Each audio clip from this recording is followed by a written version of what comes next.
1886 খ্রিস্টাব্দ। হুগলি জেলার আটপুরে এসে পৌঁছলেন নরেন ও তাঁর 8 গুরু ভাই বাবুরাম, শরৎ, শশী, তারক, কালী, নিরঞ্জন, গঙ্গাধর ও সারদা প্রসন্ন। আটপুরের সম্ভ্রান্ত ঘোষ বাড়িতে উঠলেন তারা। এই পরিবারের বাবুরাম ঘোষ নিজেই ঠাকুর রামকৃষ্ণের শিষ্য। এইখানে ঈশ্বর চিন্তা, ধ্যান ও তপস্যায় মন প্রাণ ঢেলে দিলেন শ্রী রামকৃষ্ণের এই 9 জন শিষ্য। 24শে ডিসেম্বর 1886 আটপুর ঘোষবাড়ির দুর্গা মণ্ডপের প্রাঙ্গণে মধ্যরাত্রে উন্মুক্ত আকাশের নিচে ধুনি জ্বালিয়ে তরুণ তাপসেরা গ্রহণ করলেন সন্ন্যাস গ্রহণের সংকল্প। ঠাকুরের প্রেরণা আমাদের ভাবী জীবনের পাথেয়। তিনি যে ত্যাগ মন্ত্রে আমাদের দীক্ষিত করে গিয়েছেন, আমাদের গেরুয়া বস্ত্র দিয়ে সকলকে ভবিষ্যৎ পথের দিক নির্দেশ করেছেন, সেই গুরু প্রদর্শিত পথে চলতে যদি আমাদের দেহপাত করতে হয়, তবু আর আমরা ঘরে ফিরব না।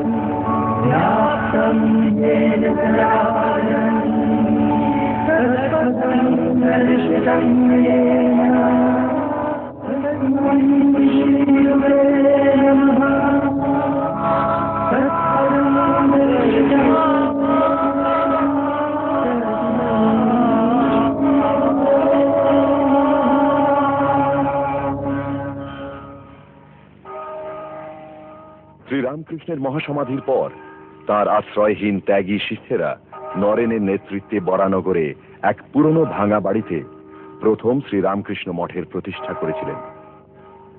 চরম দারিদ্র্যের মধ্যে তাদের দিন কাটত, তবু সারাক্ষণ চলত অধ্যয়ন, ধ্যান ও সাধন।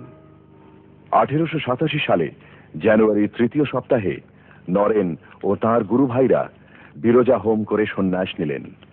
পরে নরেন নাম গ্রহণ করেন স্বামী বিবেকানন্দ।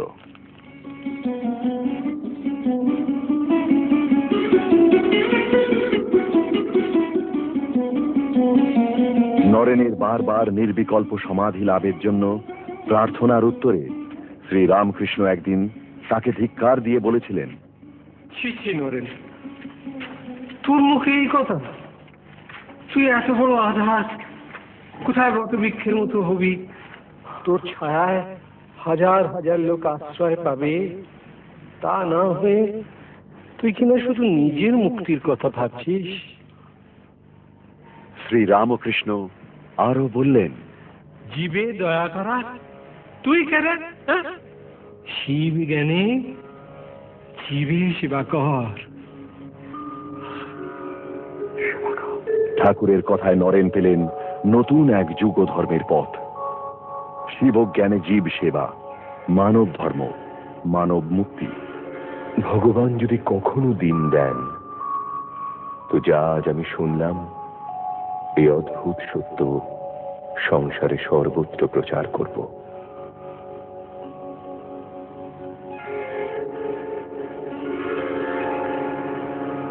সন্ন্যাস গ্রহণের পর স্বামীজি বেরিয়ে পড়লেন পরিব্রাজকের জীবন গ্রহণ করে।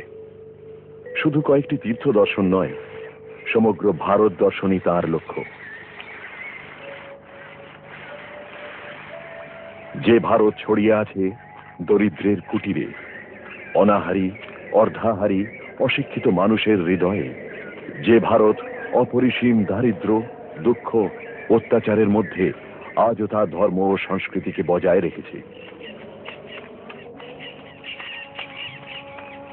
যারা শতাব্দীর পর শতাব্দী ধরে সহস্র লাঞ্ছনা নীরবে সহ্য করে আজও ভারতের প্রাণ ধর্ম অটুট রেখেছে, সেই চিরন্তন ভারতবর্ষকে আপন অভিজ্ঞতায় গ্রহণ করতে স্বামীজি পথে নামলেন।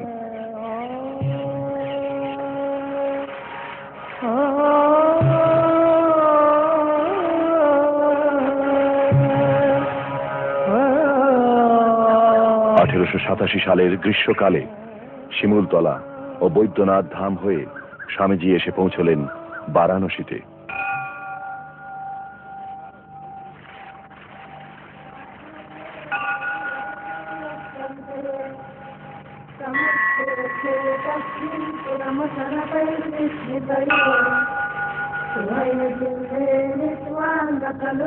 বারাণসীতে একদিন এক অদ্ভুত ঘটনা ঘটেছিল।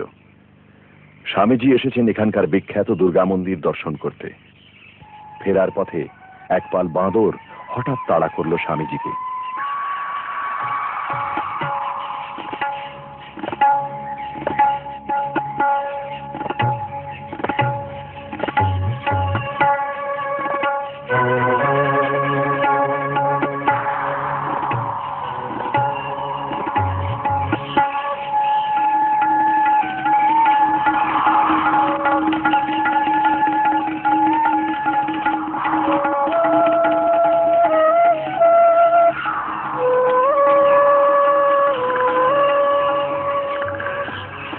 এক সন্ন্যাসী স্বামীজিকে জানোয়ারের সামনে রুখে দাঁড়াতে বললেন।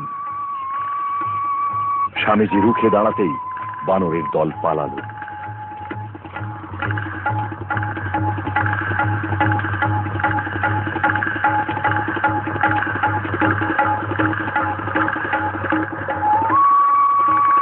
পরবর্তীকালে স্বামীজি তাঁর এক বক্তৃতায় বলেছিলেন, ভয়ঙ্করের মুখোমুখি দাঁড়াও, সাহসের সঙ্গে তার মোকাবিলা করো।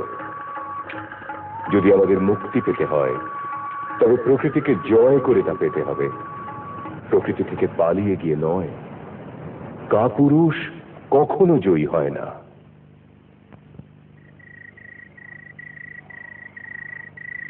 স্বামীজি ফিরে এলেন বরানগর মঠে। রাত্রি দিন ডুবে গেলেন ধ্যানে ও অধ্যয়নে।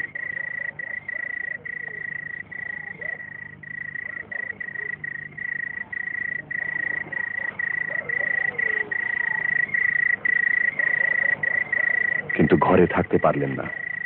মনে পড়ল শ্রীরামকৃষ্ণের সেই কথা, নরেন লোক শিক্ষে দেবে, ঘরে বাইরে হাঁক দেবে। আবার স্বামীজি বেরিয়ে পড়লেন পরিব্রাজক হয়ে।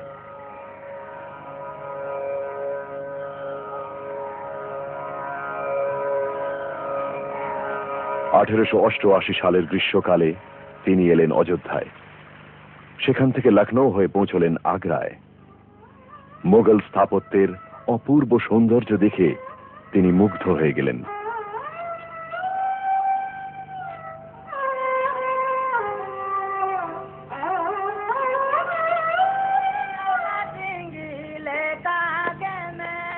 আগ্রা থেকে স্বামীজি চলেছেন বৃন্দাবনের পথে। ক্লান্ত শরীর পথের ধারে এক কুটিরের প্রাঙ্গণে দেখলেন একটি তথাকথিত নিম্ন বর্ণের লোক তামাক খাচ্ছে। স্বামীজিরও বড় স্বাদ হলো তামাক খাবার।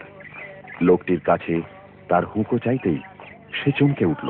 नहीं महाराज, मैं भंगी हूँ।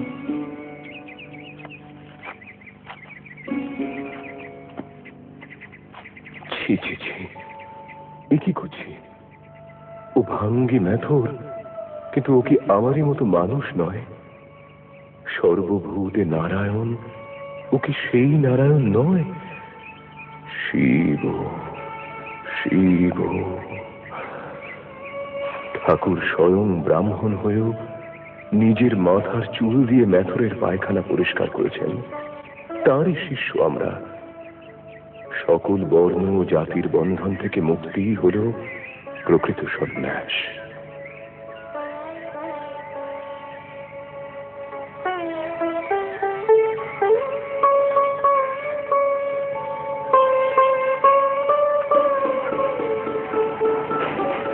বৃন্দাবন থেকে উত্তরে যাওয়ার পথে হাতরা স্টেশনের সহকারী স্টেশন মাস্টার শরৎচন্দ্র গুপ্ত স্বামীজিকে দেখে অত্যন্ত আকৃষ্ট হলেন। কি অপূর্ব চেহারা, বিশাল দুই চোখের কি দারুণ আকর্ষণী শক্তি। শরৎগুপ্ত স্বামীজিকে ধরে পড়লেন। আমি আপনার সঙ্গী হব। স্বামীজি হেসে মজা করে বললেন, বিদ্যা যদি লোভিতে চাও চাঁদ মুখে ছাই মাখো, নইলে এই বেলা পথ দেখো। শরৎগুপ্ত তখনই ঘরের বাইরে গিয়ে মুখে উনুনের ছাই মেখে স্বামীজির সামনে হাজির। কি উদ্ভট চেহারা এসে হাজির হলে? মাফ কেজিয়ে মহারাজ, আপনার কথাতেই তো এরকম করেছি। আচ্ছা, পাগলের পাল্লায় পড়েছি। না, বুঝতে পারছি তোমাকে না নিয়ে উপায় নেই। শরৎগুপ্ত স্বামীজির প্রথম সন্ন্যাসী শিষ্য। বরানগর মঠে সন্ন্যাস গ্রহণ করে এর নাম হয় স্বামী সদানন্দ। উত্তরা পথ পরিভ্রমণের সময় স্বামী সদানন্দ স্বামীজির সঙ্গ নিলেন।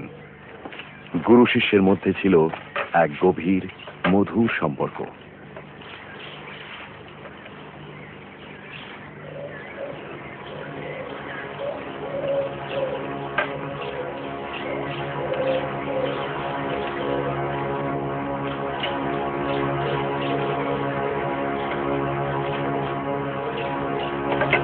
দেখতে পাচ্ছ এসব কি পড়ে আছে?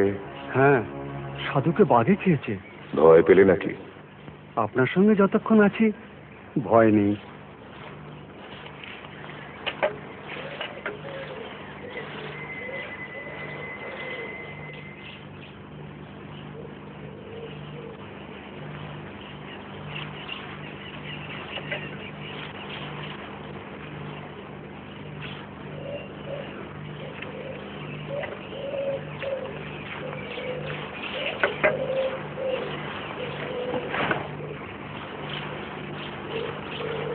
কি হলো? আর পারছি না, একেবারে বেদম হয়ে গেছি। তার উপরে বোঝাটা। উঠে দাঁড়া, পাহাড়ি পথে এরকম হয়। তোর বোঝাটা আমায় দে, তুই লাঠি ধরে আস্তে আস্তে আয়। না মহারাজ, তা হয় না, ওতে আমার পায়ের জুতো আছে। ওরে, শিষ্যের বোঝা গুরুকে বইতে হয়। আয় আয় আয় আয়।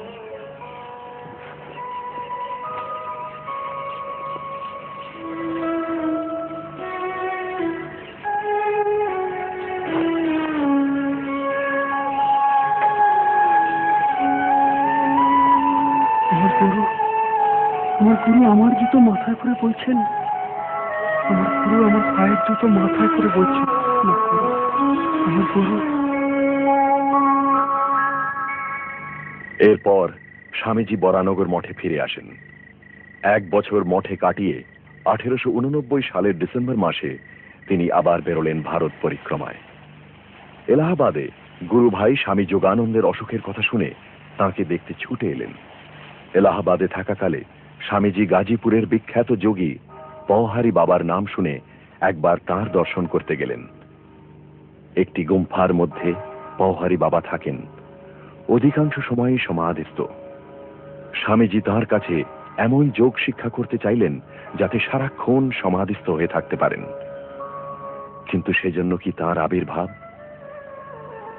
পরবর্তীকালে স্বামীজি গল্পচ্ছলে বলেছিলেন, যেদিন দীক্ষা নেব মনে করেছি, তার আগের দিন রাত্রে একটা খাটিয়ায় শুয়ে সে কথা ভাবছি, এমন সময় দেখি ঠাকুর আমার দক্ষিণ পাশে দাঁড়িয়ে এক দৃষ্টি আমার পানে চেয়ে আছেন, যেন বিশেষ দুঃখিত। দীক্ষা নেবার সংকল্প কিন্তু অব্যাহত রইল। রাত্রে আবার ঠাকুরের আবির্ভাব হলো। এইরকম রাতের পর রাত তিনি স্বামীজির সামনে আবির্ভূত হলেন। আমি ভেবেছিলাম কোথায় তুই একটা বিশাল বট গাছের মতো হবি, তোর ছায়ায় হাজার হাজার লোক আশ্রয় পাবে। তা না হয়ে তুই কিনা শুধু নিজের মুক্তি চাস। পওহারী বাবার কাছে দীক্ষা গ্রহণের সংকল্প ত্যাগ করলেন স্বামীজি। রামকৃষ্ণের জুড়ি আর নাই। সে অপূর্ব সিদ্ধি, সে অপূর্ব অহেতুকী দয়া, সে প্রগাঢ় সহানুভূতি বদ্ধ জীবনের জন্য এই জগতে আর নাই।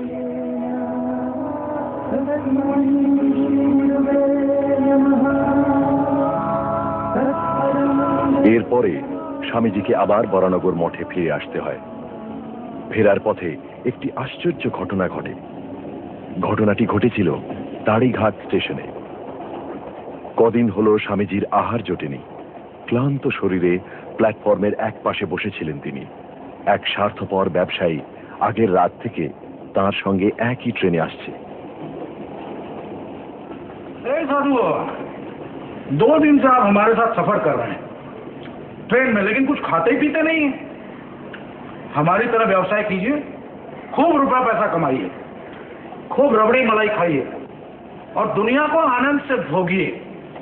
इस साधु बनने से क्या फायदा, भूखे रहना पड़ता है।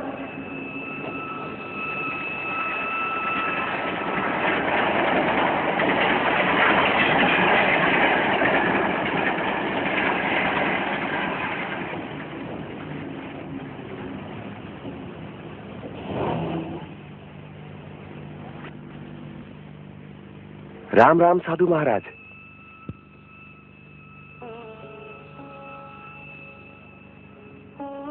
मैं ये स्टेशन का मिठाई वाला हूँ। दिन भर काम करता हूँ।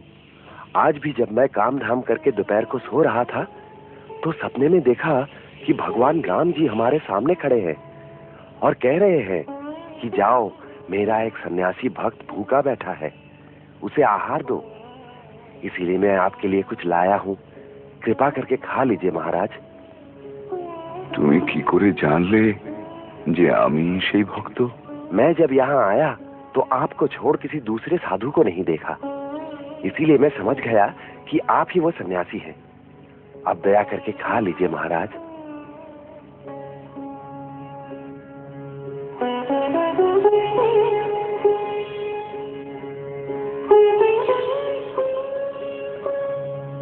হতবাক লোকটি পরে স্বামীজির কাছে ক্ষমা চেয়েছিল।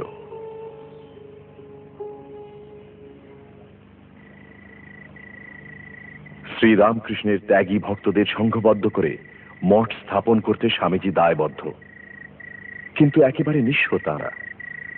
গঙ্গার ধারে এক টুকরো জমি সংগ্রহ করে শ্রীরামকৃষ্ণের ভস্মাস্থি সংরক্ষণ করতে স্বামীজি বদ্ধপরিকর। অথচ এই কাজের জন্য অর্থের প্রয়োজন। স্বামীজি আবার এলেন বারাণসীতে। জমিদার বাবু প্রমোদা দাস মিত্রের কাছে অর্থ প্রার্থনা করলেন। প্রমোদা দাস বাবু সেকালের বিখ্যাত সংস্কৃতজ্ঞ পণ্ডিত। শাস্ত্রীয় নানা বিচার এর সঙ্গে হতো, কিন্তু স্বামীজির অর্থ প্রার্থনার উত্তরে মিত্রমশাই অর্থ তো দিলেনই না, এমনকি উপদেশ শোনালেন। না না না না, সন্ন্যাসীর পক্ষে এ ধরনের বাসনা সঙ্গত নয়।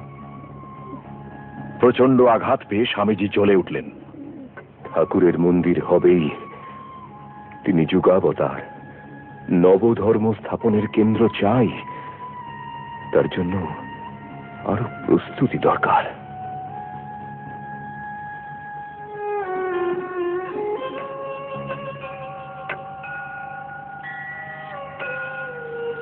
বারাণসীতে থাকতে স্বামীজি সংবাদ পেয়েছিলেন ভক্ত বলরাম বসুর মৃত্যু হয়েছে। এতদিন বলরাম ও সুরেন্দ্রনাথ মিত্র বরানগর মঠ চালনায় সাহায্য করছিলেন।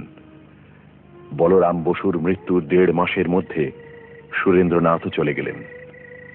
এবার এগিয়ে এলেন নাট্যকার গিরিশ ঘোষ, চুনিলাল বসু প্রমুখ গৃহী ভক্ত। আর্থিক সমস্যার সমাধান ঘটল কিছু।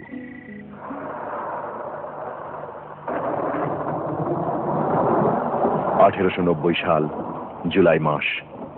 স্বামীজি বুঝতে পারছিলেন শ্রীরামকৃষ্ণের আদর্শ সমগ্র বিশ্বে প্রচার করতে হবে।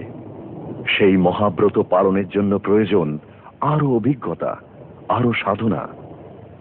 স্বামীজি স্থির করলেন আবার ভারত পরিক্রমায় বেরিয়ে পড়বেন। কিন্তু মায়ের আশীর্বাদ যে চাই।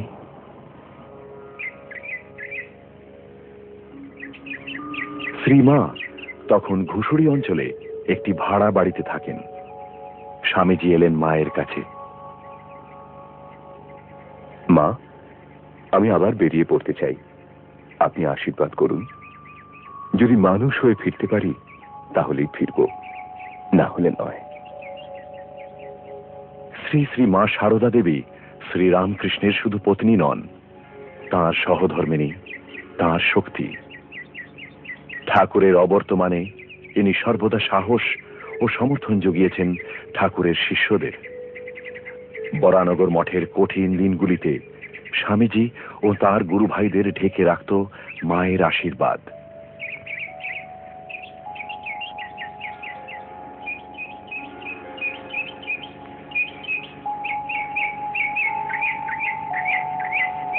মায়ের কাছে বিদায় নিয়ে স্বামীজি এলেন বরানগর মঠে।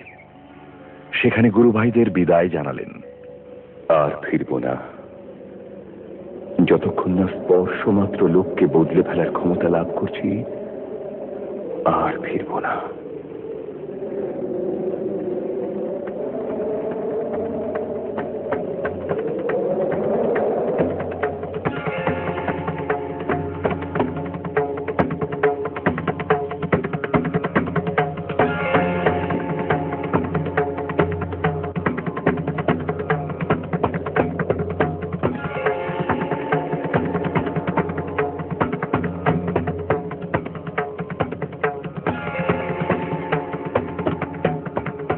ভাগলপুর, বৈদ্যনাথ ধাম, কাশী একে একে পেরোলেন স্বামীজি।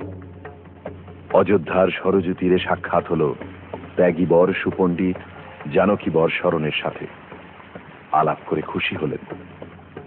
এখান থেকে নৈনিতাল হয়ে স্বামীজি ও গঙ্গাধর মহারাজ চললেন আলমোড়ার পথে।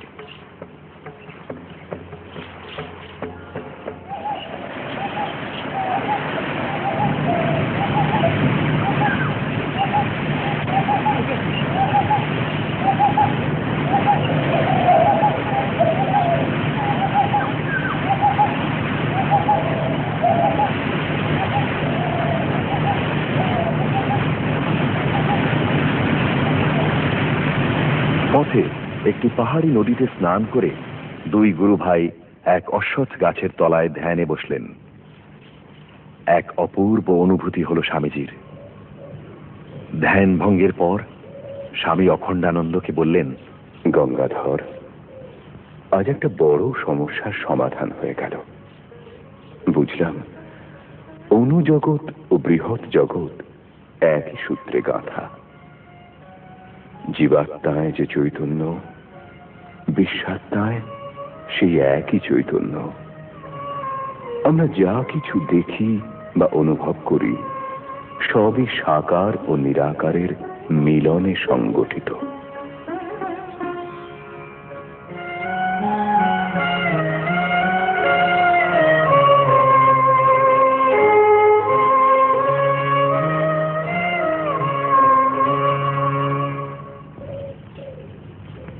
আবার শুরু হলো পথ চলা।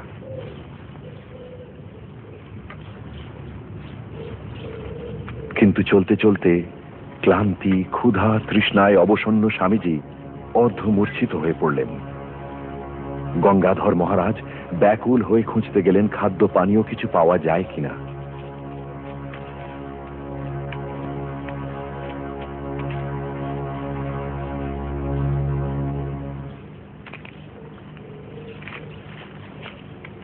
কাছেই কবরখানা, তার দেখাশোনা করেন ফকির জুলফিকার আলী। স্বামীজির অবস্থা দেখে তাড়াতাড়ি একটা শশা এনে খেতে দিলেন।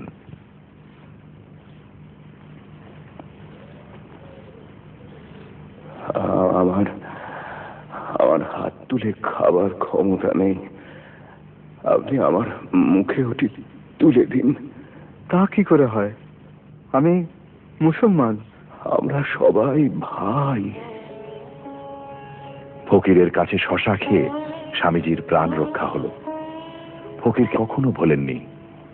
পরে বলেছিলেন, লোকটি সেদিন সত্যিই আমার প্রাণ বাঁচিয়েছিল, আর কখনো ক্ষুধা তৃষ্ণায় অত কাতর হয়নি।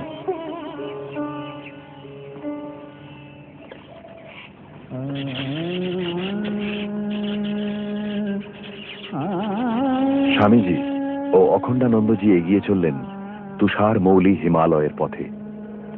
বিশাল গম্ভীর হিমালয় স্বামীজিকে আকর্ষণ করে নিয়ে চলল।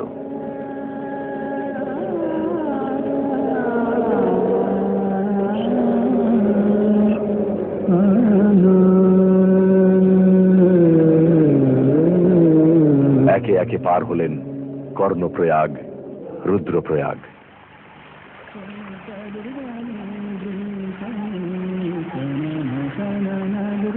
প্রবাহিত অলোকানন্দার স্রোতধ্বনিতে স্বামীজি শুনলেন চিরায়ত সঙ্গীত।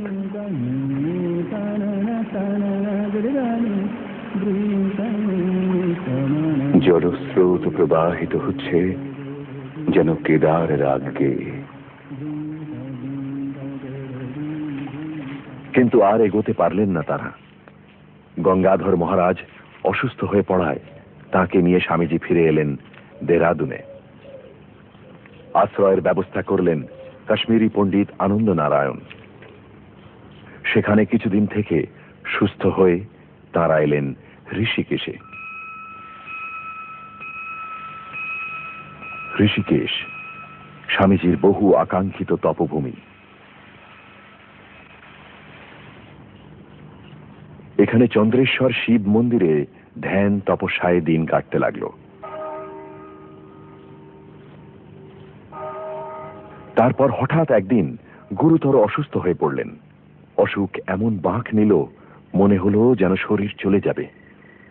সেখানে উপস্থিত গুরু ভাইয়েরা চিন্তায় অস্থির।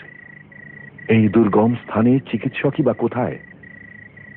গুরু ভাই তুরীয়ানন্দ সংকটাস্তোত্র পাঠ করতে লাগলেন।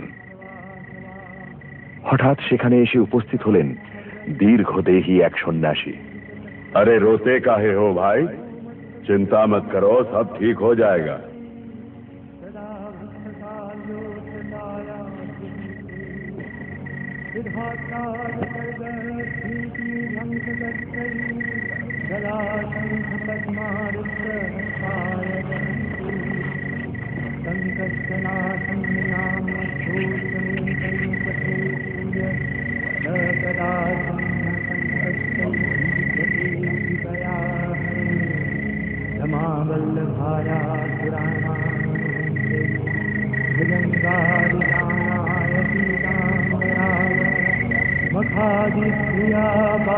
সন্ন্যাসীর ওষুধে কিছুক্ষণের মধ্যেই স্বামীজি সুস্থ বোধ করলেন।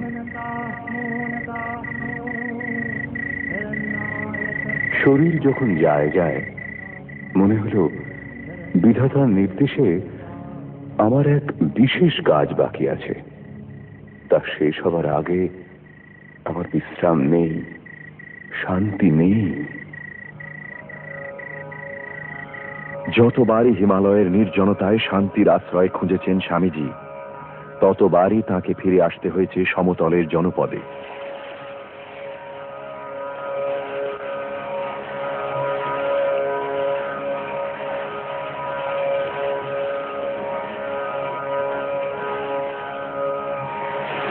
ঋষিকেশ থেকে স্বামীজি এলেন হরিদ্বারে। এখান থেকে কঙ্খলে দর্শন করলেন সতীকুণ্ড ও সতী মন্দির। তারপর এসে পৌঁছলেন মিরাটে। মিরাটে স্বামীজির আশ্রয়ের ব্যবস্থা করলেন ডক্টর ত্রৈলোক্যনাথ ঘোষ শেঠ ভিলায়। সেখানে তার সঙ্গে মিলিত হলেন কয়েকজন গুরু ভাই, স্বামী ব্রহ্মানন্দ, স্বামী শারদানন্দ, স্বামী তুরীয়ানন্দ, স্বামী অদ্বৈতানন্দ। পুরো দমে জপ ধ্যান ও শাস্ত্র চর্চা শুরু হলো। এ যেন দ্বিতীয় বরানগর মঠ। সংস্কৃত শাস্ত্র ও সাহিত্য, দেশ বিদেশের দর্শন ইত্যাদি নিয়ে তর্ক বিতর্ক আলোচনা হতো। আবার কখনো স্বামীজির কণ্ঠে বেজে উঠত তাঁর প্রিয় গানগুলি।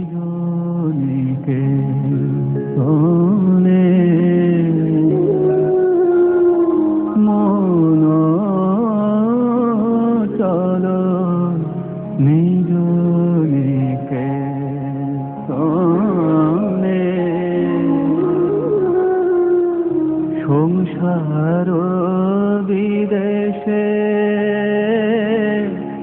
বিদেশীরা। তারপরে আবার এলো স্বামীজির পথে নামার দিন। তোমরা আমার মুখাপেক্ষী হইও না, নিজের পথ খুঁজে নাও, নিজেদের পায়ে দাঁড়াও। আমার জীবনব্রত স্থির হয়ে গেছে। এখন থেকে আমি একাকী পথ চলব। আমার সঙ্গ তোমরা ত্যাগ, আমাকে অনুসরণ করো না।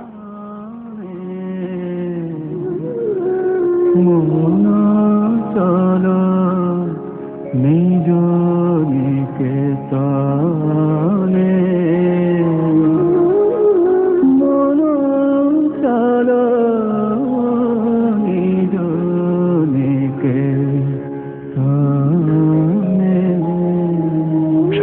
এসে পৌঁছলেন দিল্লিতে, ঐতিহাসিক দিল্লি শহর। তার পথে পথে ছড়িয়ে আছে ইতিহাসের রথচক্রের চিহ্ন। কত সাম্রাজ্যের উত্থান পতন, ভারতীয় সভ্যতা ও সংস্কৃতির কত অসংখ্য নিদর্শন, রাজ্য ভাঙা গড়ার তরঙ্গ। তার মধ্যে ভারতবর্ষের আত্মিক সম্পদ এখনো অটুট।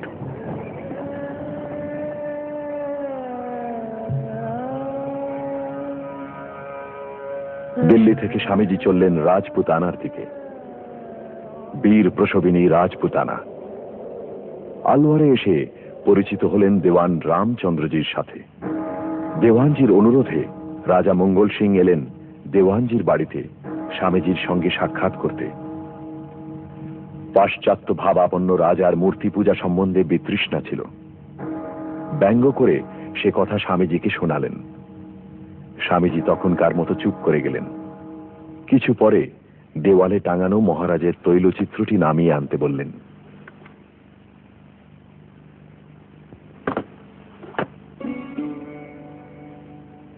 দেওয়ানজি, এর উপর থুতু ফেলুন। কি বলছেন আপনি? এ তো স্বয়ং মহারাজের ছবি, এতে থুতু ফেলবো? তাতে কি, এ তো কাগজ, কাঠ আর রং মাত্র। এ তো স্বয়ং মহারাজ নন। না না না না, আপনি যাই বলুন তা সম্ভব নয়। জানি দেওয়ানজি, আপনি এতে থুতু ফেলতে পারবেন না। কেন জানেন? এতে মহারাজের ছায়া আছে। মহারাজ, যদিও এটি আঁকা ছবি, কিন্তু এর দিকে তাকালে সকলে আপনাকেই দেখতে পায়। তেমনি যেসব ভক্ত পাথর বা ধাতুর তৈরি প্রতিমাতে দেবদেবীর পুজো করেন, তারা বলেন না, হে পাথর, হে ধাতু, তোমার পূজা করছি। তারা প্রতীক অবলম্বন করে অদ্বিতীয় চৈতন্য স্বরূপ পরমাত্মারই উপাসনা করে থাকেন। মূর্তি পূজার এই সুন্দর ব্যাখ্যা শুনে অভিভূত মহারাজ স্বামীজির পরম অনুরাগী হয়ে গেলেন। আলওয়ারে কিছু যুবক স্বামীজির কাছে এসে তাঁর শিষ্যত্ব গ্রহণ করেন। এই যুব সম্প্রদায়কে স্বামীজি জানান শিক্ষা সম্বন্ধে তাঁর ধারণার কথা। দেখো, সংসারে থাকতে গেলে টাকা রোজগার করতেই হবে। সে কথা ঠিক মহারাজ, কিন্তু টাকা জুটবে কি করে? চাকরি করে? চাকরি তো দাসত্ব, আর ব্যবসা করতে গেলে তো কিছুটা জোচ্চুরি করতেই হয়। কে তোদের চাকরির গোলামি করতে বলেছে? ব্যবসা করতে গেলে জোচ্চুরি করতে হবেই, এও ঠিক কথা নয়। তবে যদি সৎভাবে ব্যবসা করতে না পারো, অন্য পথ আছে।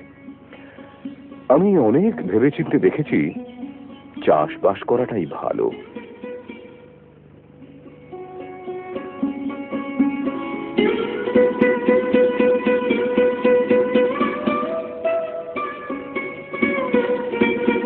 সে কি মহারাজ, লেখাপড়া শিখে চাষ করতে যাব?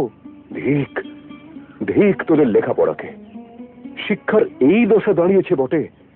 চাষবাসের কথা উঠলে ছোকরা বাবুরা বলেন, তাহলে লেখাপড়া শিখলুম কেন? ওরে মূর্খ, পুরনো ভারতের কাহিনী পড়ে দেখ। জনক রাজা এক হাতে লাঙল দিচ্ছেন, অন্য হাতে বেদ অধ্যয়ন করছেন। তার মানে সব তো পুরনো কালের গল্প কথা। গল্প কথা? কি বলবো তোদের? কুপমন্ডুকের দল তোরা। পৃথিবীর ইতিহাসের দিকে তো তাকিয়ে দেখবি না? আমেরিকা যে এখন এত বড় হয়েছে তার কারণ কি? চাষবাস করে। তবে চাষারে বুদ্ধিতে চাষ নয়, বিদ্বান বুদ্ধিমানের মতো তারা চাষ করছে। তারা চাষ করে? হ্যাঁ রে আহাম্মক, হ্যাঁ। তারা তোদের মতো নয় যে দুপাতা ইংরেজি পড়ে গ্রাম ছেড়ে শহরে পালিয়ে আসবে কেরানিগিরি বা উকিলগিরি করার জন্য। তারা গ্রামে থেকেই চাষ করে বৈজ্ঞানিক পদ্ধতিতে। ফলে তাদের উৎপাদন বাড়ে। আর আমাদের অশিক্ষিত চাষার উৎপাদন কমে যায় মানধাতার পদ্ধতিতে চাষ করার জন্য।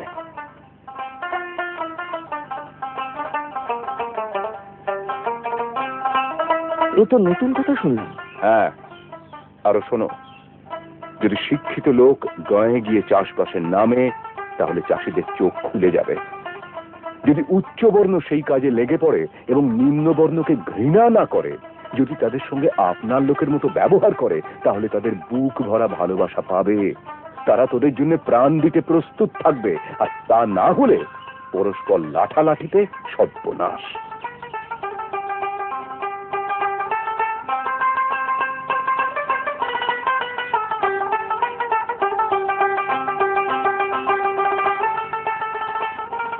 আলওয়ারে স্বামীজি যেমন আতিথ্য নিয়েছেন রাজা ও রাজ কর্মচারীর ঘরে কিংবা অনুরাগী মৌলবীর ঘরে, তেমনি গেছেন হত দরিদ্রের ঘরেও। একদিন এক দুস্থ বৃদ্ধার ঘরে ভিক্ষা করে রুটি খেয়েছিলেন। आओ मेरे लाल, मेरे घर में आओ।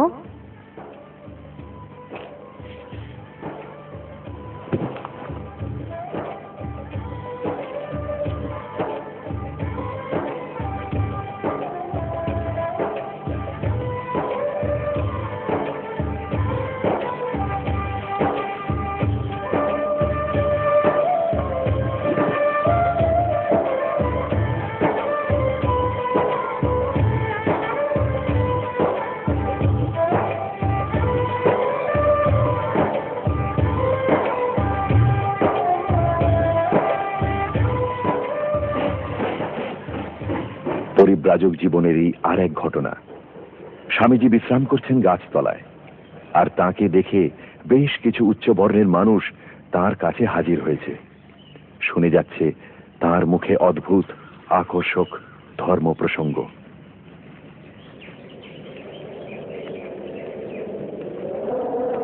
দিন রাত্রি পেরিয়ে যাচ্ছে, লোকে আসে যায়, কিন্তু কেউ তাকে খাবার কথা জিজ্ঞাসা করে না।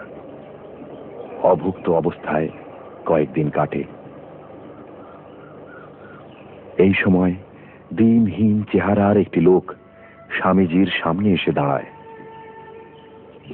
साधु जी, आप 2 रोज से यहीं पर बैठे हैं, लेकिन आपको कुछ खाने को नहीं देखा। তুমি আমাকে কিছু খেতে দেবে? चावल और दाल तो मेरे पास है, लेकिन खाना आप खुद बना लीजिए महाराज। কেন?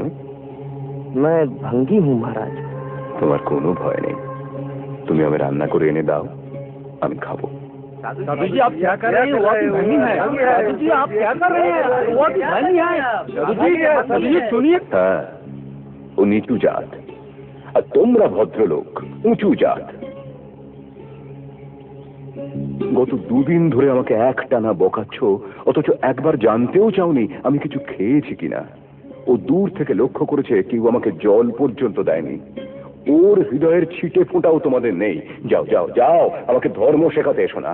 জেনে রেখো, এই নিচু জাতেরাই ভারতবর্ষকে ধরে রেখেছে।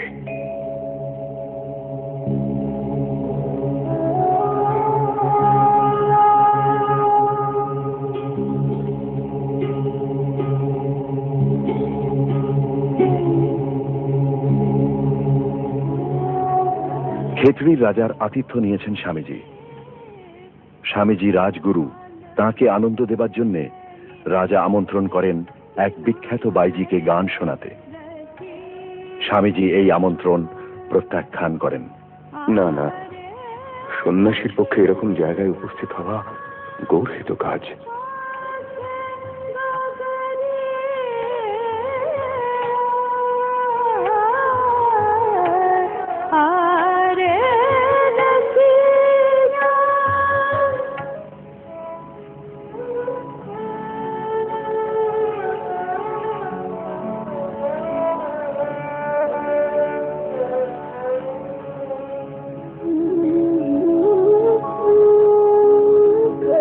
শুনে অত্যন্ত দুঃখিত হলেন বাইজি।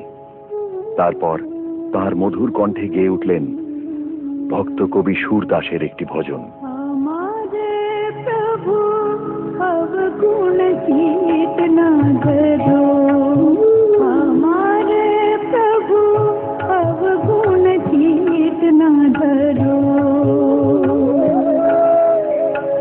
समदर्शी है नाम तिहारा, समदर्शी है नाम तिहारा। এ গান স্বামীজির অন্তর স্পর্শ করল। নিজেকে ধিক্কার দিলেন তিনি। এই কি আমার সন্ন্যাস? আমি সন্ন্যাসী, আর এই নারী পতিতা। এই ভেদজ্ঞান তো আজও রয়ে গেছে। সর্ববস্তু সেই একই সত্তার অভিব্যক্তি, এ কথা জেনেও তাকে জীবনে আনা কি কঠিন।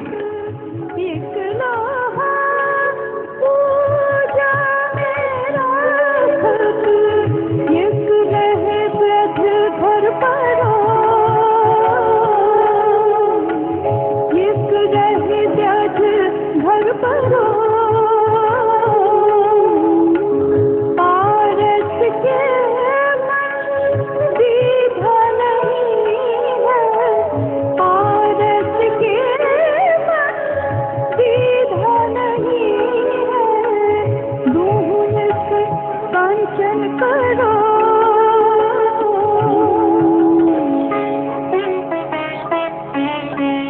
अब गुण कीर्तन धरो हमारे प्रभु अब गुण कीर्तन धरो हमारे प्रभु अब गुण कीर्तन धरो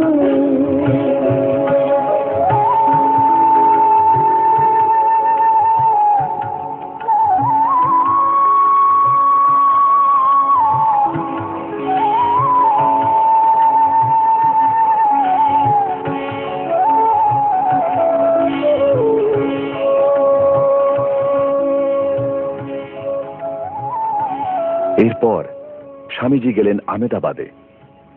এখান থেকে লিন্দি হয়ে এসে পৌঁছলেন জুনাগড়ে। সেখানে পরিচয় হয় দেওয়ান হরিদাস বিহারী দাসের সঙ্গে। পরিচয় পরিণত হয় বন্ধুত্বে। হরিদাস বিহারী দাস সে যুগের বিখ্যাত পুরুষ। তার প্রশাসনিক প্রজ্ঞা ও উদার মানবিকতার জন্যে তাকে বলা হতো ভারতের গ্ল্যাডস্টোন।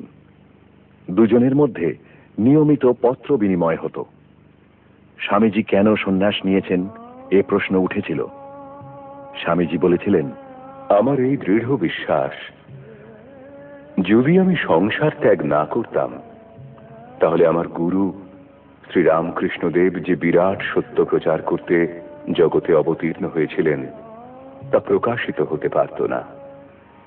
আর যে যুবক দল ভোগ বিলাসের তরঙ্গের বিরুদ্ধে দাঁড়িয়ে লড়াই করতে বদ্ধপরিকর, তারা সংঘবদ্ধ হতে পারত না।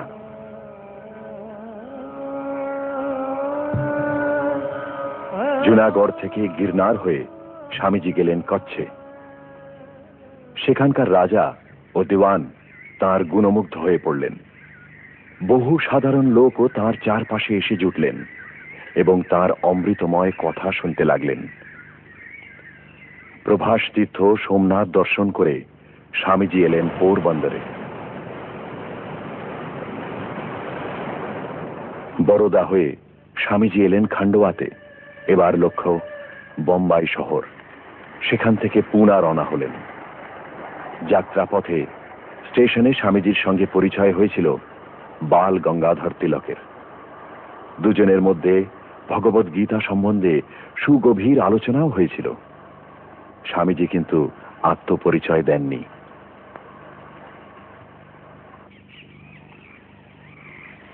আবার পথ চলা। চলতে চলতে সেই একই অভিজ্ঞতা। কত মানুষ, তাদের কত রকম আচরণ।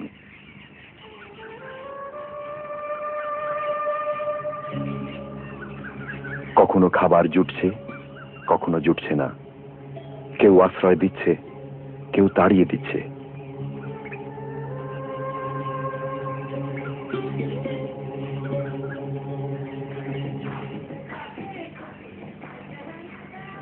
তার মন প্রাণ ভরে গিয়েছিল যখন একটি মেথর পরিবারে আশ্রয় নিয়েছিলেন।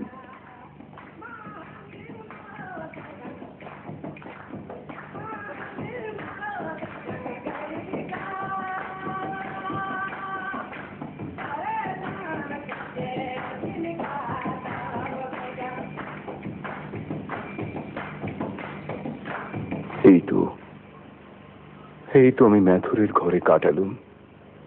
এত ভালোবাসা, এত সেবা, মুক্তি বুঝে কাজ করা, এ কোথায় পাবো? জেলেদের দেখলুম, মালাদের দেখলুম, গায়ের হাটে বাজারে ঘুরলুম, ম্যাথুরের বাড়িতে তাদের অন্ন খেলুম, মুচির হুঁকো টানলুম। এদের সঙ্গে তো আমার কোনো তফাৎ নেই। এরা আমার রক্ত, আমার ভাই। কি অসীম শক্তি এদের মধ্যে লুকিয়ে আছে। এদের জাগাতে পারলেই তো সত্যকার ভারত জাগবে।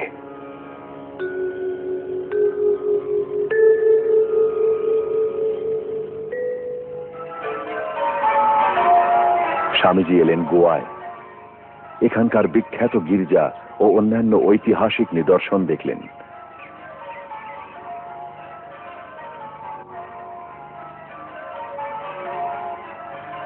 রিচেল সেমিনারিতে গভীরভাবে অধ্যয়ন করলেন খ্রিস্টান থিওলজি। এখান থেকে এসে পৌঁছলেন ব্যাঙ্গালোরে। প্রথম কিছুদিন অজ্ঞাত পরিচয় থাকলেও শীঘ্রই তার খ্যাতি সারা শহরে ছড়িয়ে পড়ল। মহীশূরের রাজার দেওয়ান স্যার শেষাদ্রি আইয়ার স্বামীজির সঙ্গে আলাপ করে মোহিত হয়ে তাকে নিয়ে গেলেন রাজার কাছে। মহারাজা শ্রী চামরাজেন্দ্র উদিয়ার স্বামীজির সঙ্গে নানা বিষয়ে আলোচনা করলেন। আলোচনার মধ্যে স্বামীজি মহারাজকে দেশের সাধারণ মানুষের জন্য ভাবতে বিশেষভাবে অনুরোধ করেন। কথা প্রসঙ্গে আগামী শিকাগো ধর্মসভার প্রসঙ্গ উঠলে স্বামীজি বললেন, হ্যাঁ, সেখানে যাবার অভিপ্রায় আমার আছে।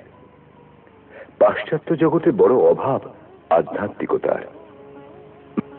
ভারতের চিরন্তন বেদান্ত ধর্ম সে অভাব দূর করতে পারে। অপরদিকে ভারতের অভাব অন্যের। তার দারিদ্র্য দূর করার জন্য প্রয়োজন প্রযুক্তির, বিজ্ঞানের। আমি পাশ্চাত্যে যেতে চাই যেমন ভারতের ধর্মবাণী প্রচার করতে, তেমনি ভারতে শিল্প শিক্ষার বিদ্যালয় তৈরি করার জন্য অর্থ সংগ্রহ করতে। মহারাজা স্বামীজি যাতায়াতের সমস্ত ব্যয় বহন করতে চাইলেন। না, এখন আমার কিছু চাই না। আমি এখন এগিয়ে চলেছি রামেশ্বর তীর্থ দর্শনে। পরে এ বিষয়ে সিদ্ধান্ত করব।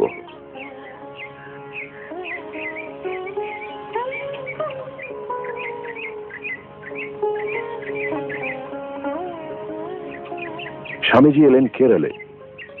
ত্রিচুর, ক্র্যান্ডানোর, ত্রিবাঙ্কুর হয়ে ত্রিবান্দ্রমে।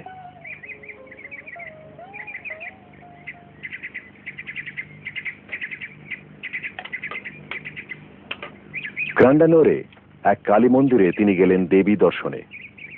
মন্দিরের পুরোহিত কিন্তু তাকে মন্দিরে প্রবেশ করতে দিলেন না। আত্মপরিচয় না দিয়ে সেখানে প্রবেশ করা যাবে না।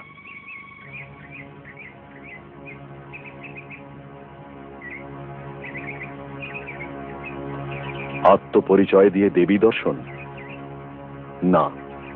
দূর থেকে দেবীকে প্রণাম করে অদূরে একটি গাছের নিচে বিশ্রামের জন্য গেলেন। তার প্রদীপ্ত মূর্তি দেখে দুই রাজকুমার কচুন্নি থাম্পুরান ও ভট্টন থাম্পুরান তার সঙ্গে আলাপ করতে এগিয়ে আসেন। তারা স্বামীজিকে মন্দিরে প্রবেশ করতে অনুরোধ করলে স্বামীজি বললেন, না, যে মন্দিরে সাধারণের প্রবেশের অধিকার নেই সে মন্দিরে আমি প্রবেশ করব না। ত্রিবান্দ্রমে স্বামীজি ত্রিবাঙ্কুর রাজের ভাগিনেও ও রাজকুমারের গৃহশিক্ষক সুন্দররাম আইয়ারের বাড়িতে কিছুদিন ছিলেন। সুন্দররাম আইয়ার জাতিভেদ প্রথা, খাদ্যাখাদ্য বিচার প্রভৃতি নানা বিষয়ে স্বামীজির প্রগতিশীল মতামত শুনেছেন।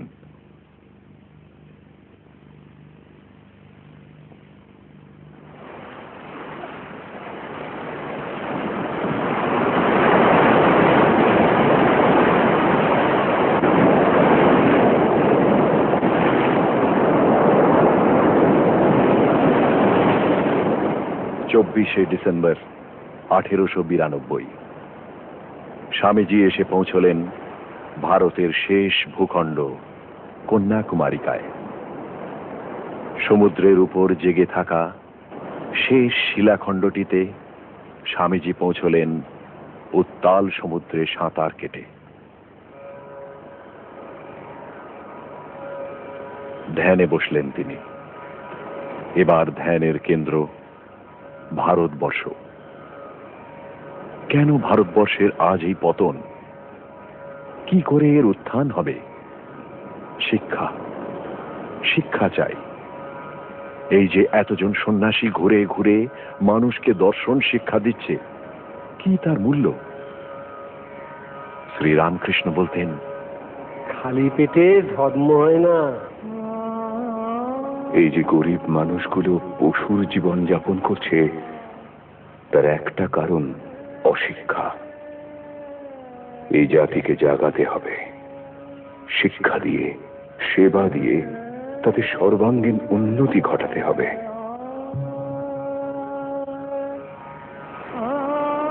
আমি ভারতবাসী, ভারতবাসী আমার ভাই।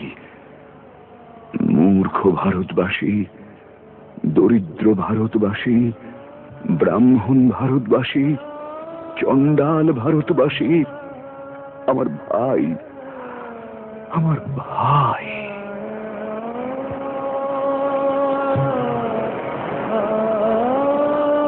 কন্যাকুমারিকা থেকে স্বামীজি এলেন রামনাদে। রামনাদের রাজা ভাস্কর সেতুপতি স্বামীজির শিষ্যত্ব গ্রহণ করলেন। তিনিও স্বামীজিকে শিকাগো ধর্ম সম্মেলনে যোগ দেবার জন্য বিশেষভাবে অনুরোধ করেন এবং তাকে অর্থ সাহায্য করারও প্রতিশ্রুতি দেন। স্বামীজি তখনকার মতো বিদায় নিলেন। এবার লক্ষ্য তাঁর বহু আকাঙ্ক্ষিত রামেশ্বর তীর্থ, যেখানে রামেশ্বর শিবের পূজা করে শ্রী রামচন্দ্র যুদ্ধযাত্রা করেছিলেন।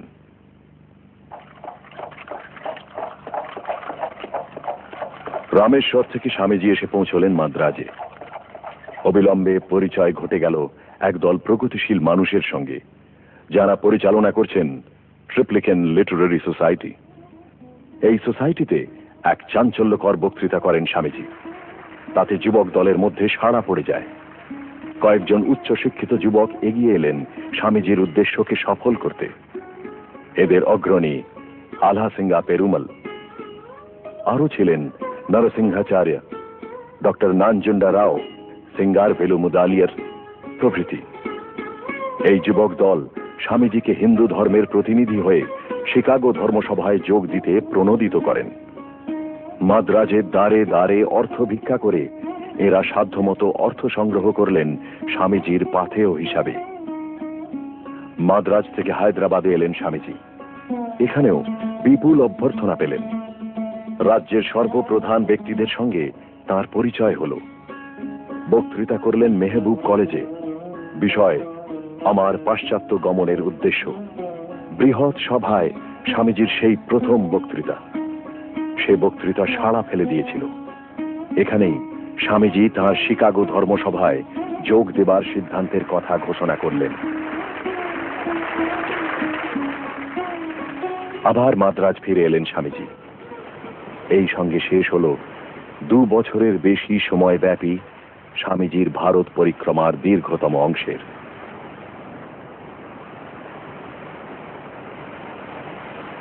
এই দীর্ঘ পথে স্বামীজি তাঁর মাতৃভূমির কত রূপই না দেখেছেন।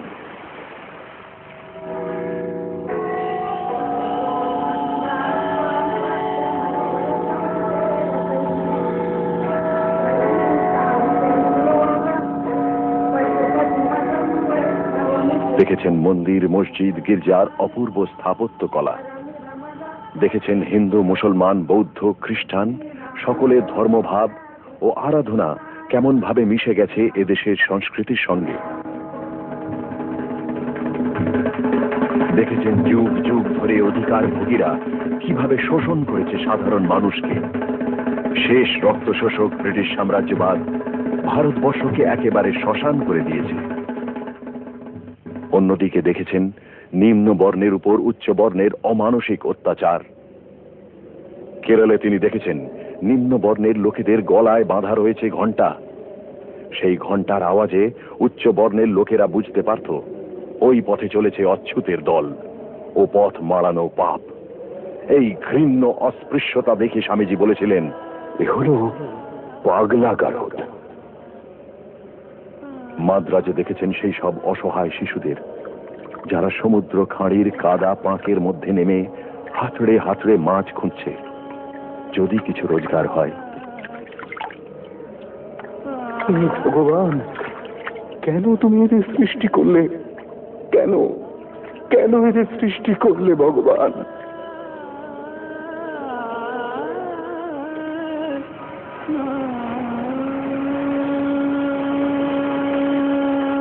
ভারতবর্ষের হৃদয়কে জেনেছিলেন তিনি।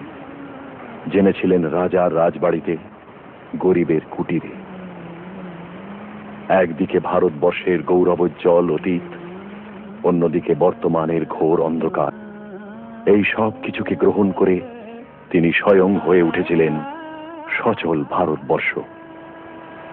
ভারতের সভ্যতা, সংস্কৃতি যেন সংহত হয়ে আশ্রয় নিয়েছিল তার মধ্যে। তার এই ভারতবর্ষের চিরন্তন সত্তাকে তিনি উন্মোচন করেছিলেন শিকাগো ধর্ম মহাসভায়।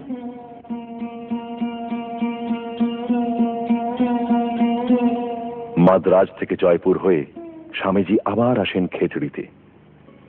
এখান থেকে বোম্বাই যাওয়ার পথে আবু রোডে স্বামীজির সঙ্গে দেখা হলো গুরু ভাই স্বামী ব্রহ্মানন্দ ও স্বামী তুরীয়ানন্দের। তারা দেখলেন স্বামীজি আবেগে, আনন্দে ও যন্ত্রণায় যেন ছটফট করছেন। ওরে, আমি যে নিজেকে ধরে রাখতে পারছি না। এই হৃদয়টা এত বড় হয়ে উঠেছে যেন মনে হয় এখনই ফেটে যাবে। তোমরা কাকে ধর্ম বলো জানি না, আমি জেনেছি হৃদয়ের ধর্ম। পৃথিবী কাঁদছে শ্রীরামকৃষ্ণের দেওয়া ধর্মের জন্যে, ভারত কাঁদছে অন্যের জন্যে, শিক্ষার জন্যে, মানুষের হারানো মর্যাদার জন্যে। বিদেশ ও এদেশকে এই সব কিছু দিতে হবে। কিভাবে দেব ঠাকুরই জানেন। চললুম আমেরিকায়, নিজে রোজগার করব, করে দেশে ফিরব। আর আমার বাকি জীবন এই এক উদ্দেশ্য সিদ্ধির জন্য নিয়োজিত করব। 31শে মে 1893 বোম্বাই ডক থেকে আমেরিকাগামী পেনিনসুলা জাহাজে উঠলেন স্বামী বিবেকানন্দ। চললেন শিকাগো ধর্ম মহাসভায় যোগ দিতে। চললেন ত্যাগ ভূমি থেকে ভোগ ভূমিতে। আমি যাচ্ছি সমুদ্র পারে, সেখানে মরতে পারি অনাহারে, শীতে, দুঃখে, যন্ত্রণায়। যদি মরি, হে যুবক বৃন্দ, আমার দায় তুলে নাও তোমরা। নাও আমার ভালোবাসার যন্ত্রণা। যাও পার্থ সারথীর মন্দিরে। গোকুলে যিনি ছিলেন দীন দরিদ্রের সখা, যিনি কেঁদেছিলেন গুহক চণ্ডালকে বুকে ধরে, যিনি কৃষ্ণ, যিনি বুদ্ধ, গণিকার নিমন্ত্রণ নিয়েছেন রাজার আমন্ত্রণ ফেলে। যাও, সাষ্টাঙ্গ হও, বলি দাও, জীবন বলি ওদের জন্য। প্রভু নিজেকে দিয়েছেন ওদের তরে, ভালোবেসে এসেছেন ওদের টানে যুগে যুগে। ওরা অন্ধকারে, জীবন দিয়ে আলো জ্বালাও ওদের ঘরে।